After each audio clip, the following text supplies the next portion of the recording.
welcome to Baking and Books. My name is Lexi and I'm an amateur baker who loves to read. So each week I post videos of myself attempting to bake something new while also talking about a book that I have recently read or just really love.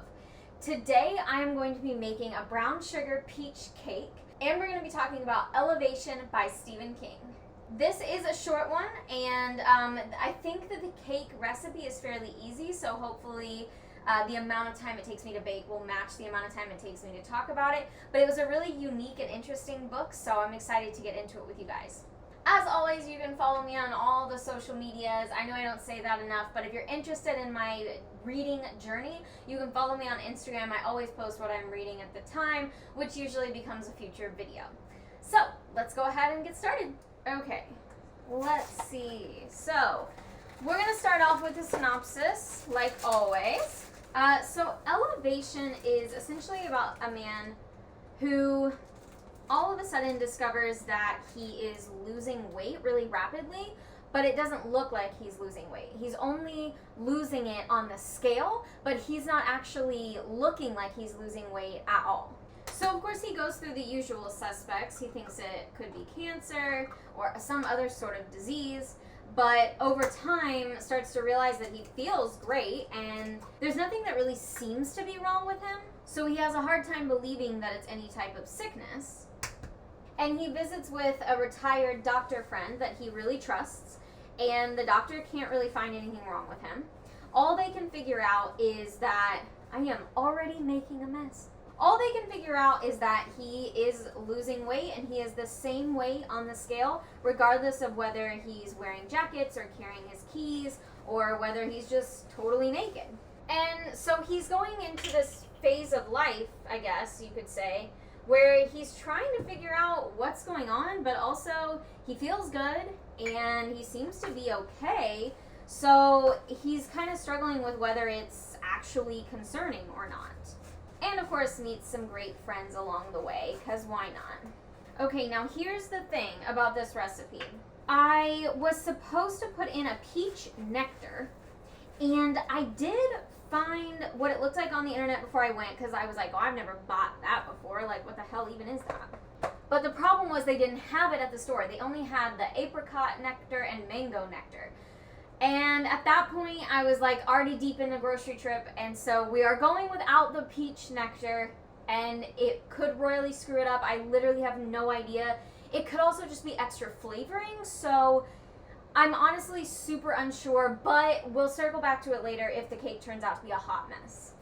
So that is the synopsis. It's not a very long book, so I don't want to go too much deeper because I'll give too much away. So if you have already read this book, or you really just don't care about spoilers, then go ahead and stay with me because I'm going to get in a little bit deeper into the book while I continue my baking here. But if you do care about spoilers, like you might read this book someday and you don't want anything spoiled for you, then go ahead and skip forward until it says no more spoilers and you can just see how everything turned out, because from here on in I am going to get deeper into the book. There's not a great way to peel a peach, I feel like, because, I mean, I guess peeling anything, like, there's not a great way to do it. But, you know, here we are. We're trying our best. The first thing that I really noticed about this book was just, like, it was very classic Stephen King mystery. You know, like, there was automatically something in it that I was super like drawn to, you know, like I really wanted to know how this character was gonna move day to day and what was going on with him. And I feel like that is typically what we get with our friend Steven here. He's just so good at making those mysteries come to life.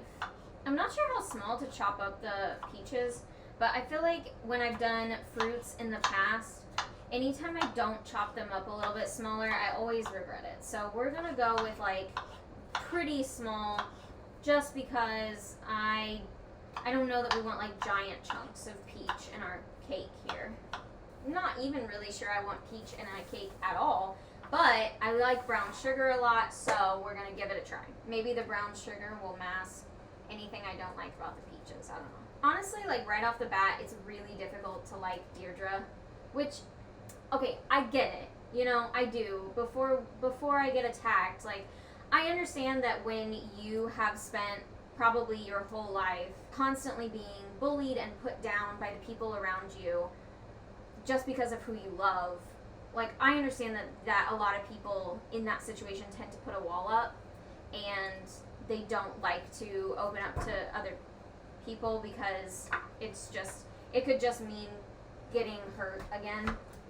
I do totally get that, but I think she just takes it too far. Like, I don't feel like Scott is intentionally trying to be a bad person. Like, even with the dogs, like, yeah, nobody likes poop in their yard, and if you're too high and mighty to admit that your dog is pooping in their yard, like, you're the one that kind of looks like an asshole, not him. But at the same time, like I said, I can understand that she has this, like, wall up for a reason, which is basically, like, what her wife says when she comes over to Scott that one day. But, I don't know, I just personally, and look, I understand that I speak from a place of privilege, I really do. I just don't think living your life that way is useful. I feel like, why do you feel the need to live your life in a way where you're constantly guarded against people? That just seems so sad to me. I mean, thankfully she grows, you know, and she becomes a better character by recognizing, like, what Scott is actually trying to do, and, like, he's genuinely just trying to be a good person. But it just takes her a long time to get there. Like, I just feel like it takes her an unnecessary amount of time to come to terms with the fact that he's trying to be a nice person. I don't know if I want more peaches or not. Like, honestly. I only put 2 in, and it says a pound, which is typically about 3 or 4, is what my recipe says. But, like, I just already feel like there's so many, and I'm not sure that I'm gonna like that much peach. So, honestly, we're gonna deviate from the recipe. And I am not gonna put these other 2 peaches in there. It also wants me to put in a drop of orange food coloring. I love food coloring, but I don't really feel like that's quite necessary. I feel like we can go in here with a lighter, this, like, light yellow color we have going on here. Okay, gonna spread it out here. This pan is definitely too big, so I think it'll be a thin cake, but this is what we have, so this is what we're working with. All right, it's going in. Sorry, I do have to do this next part off camera because it requires the use of my stovetop, which is over there. So give me a second. But I will say on the Deidre front, I mean, I know that small town personality all too well. You know, I mean, like, growing up in a small town, I understand that part of her issue with being in Castle Rock and, you know, being around people like Scott, you know, this, like, straight white man, is that she feels like she already knows how he's going to react to her and her wife, and so, you know, and like I said, like, I grew up in a town like that, and I'm not saying that everybody there is small-minded. I'm just saying, like, I grew up in that kind of an area, so I understand where she's coming from in the sense of a lot of times those people haven't experienced as much around the world, so it's harder for them to accept things that are different.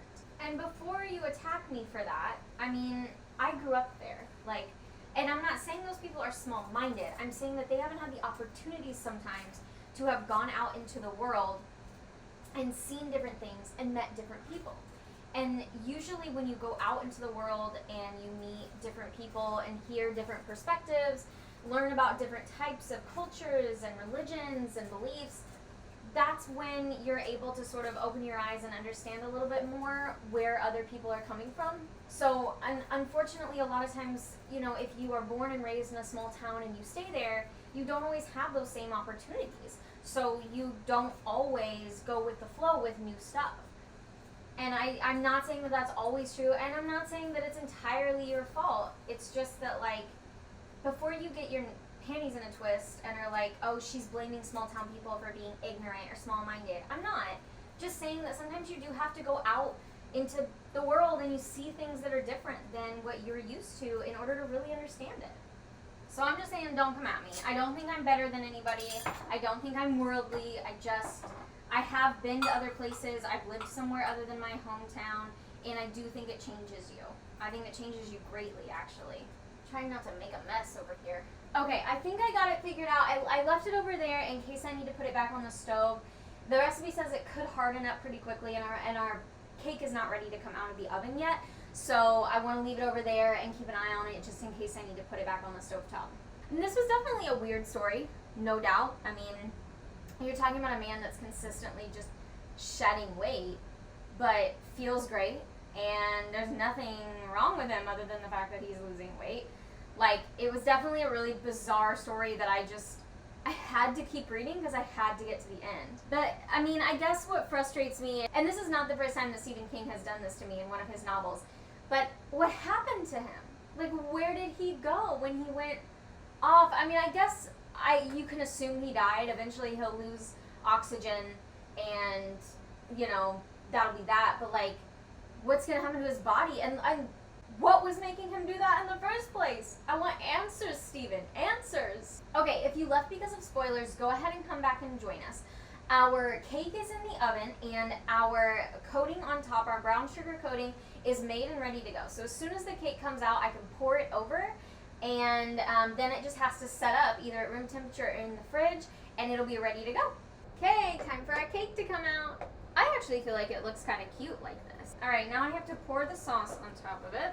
It says to, like, pour nicely because it sets up really quickly. Sure. I mean, it's just going to be all over because there's a lot more of this than there seems to be of cake, so it's just going to swim. This cake is just going to swim in icing. It's just the way it's going to be. This is just like it's a whole icing cake now.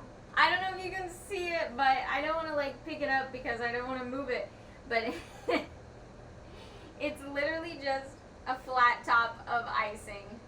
But, you know, I mean, why not? Everybody loves icing, right? It says that you can leave it out room temperature to set, or you can put it in the fridge. I mean, I live in the South, so I think I might put it in the fridge. Okay, so our cake with its lovely frosting went into the fridge for about 30 minutes, and it looks like it didn't really, like, set.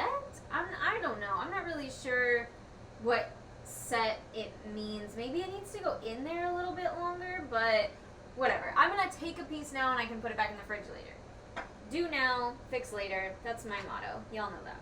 Because there are certain parts of it that are a little more set up. Like, I can feel the difference in the frosting. Like, parts of the frosting are a little bit harder and parts of it are still pretty gooey.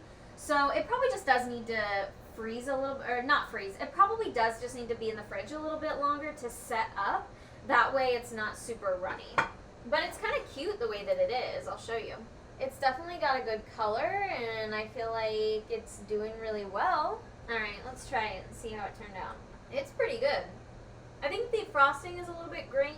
I'm not really sure I used the right kind of sugar. I just used regular sugar. And I think I was supposed to use confectioner's sugar. Is that different?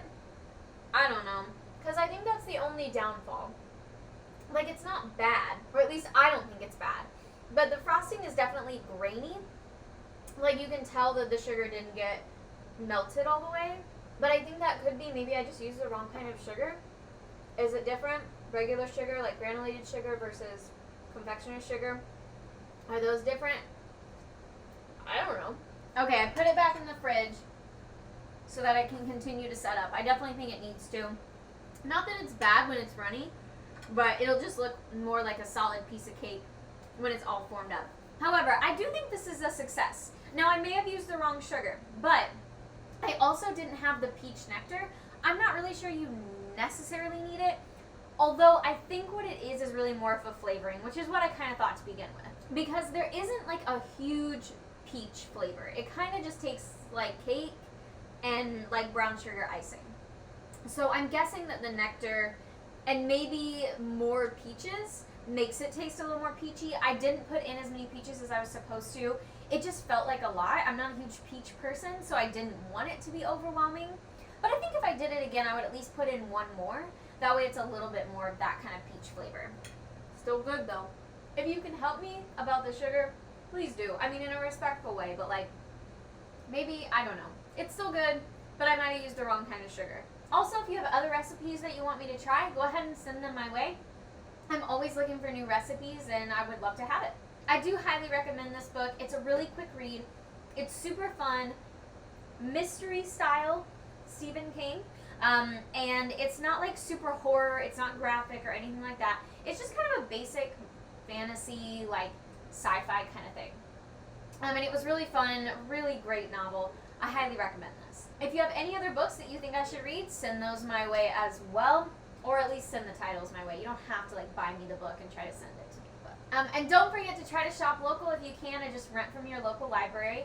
Again, you can follow me on Instagram. I'll put it down here. You can follow me on Instagram if you want to see what I'm currently reading. And you can follow me on other social media as well, which is in the description box. Thank you guys so much for hanging out with me today. If you had a good time, please hit like and subscribe. I always try to be here for you, and it's a little bit of a hot mess, but usually turns out like decent. So hopefully it's a fun time for everyone. Thank you guys that watch every week. I really, really appreciate you, and I'll be seeing you guys next time.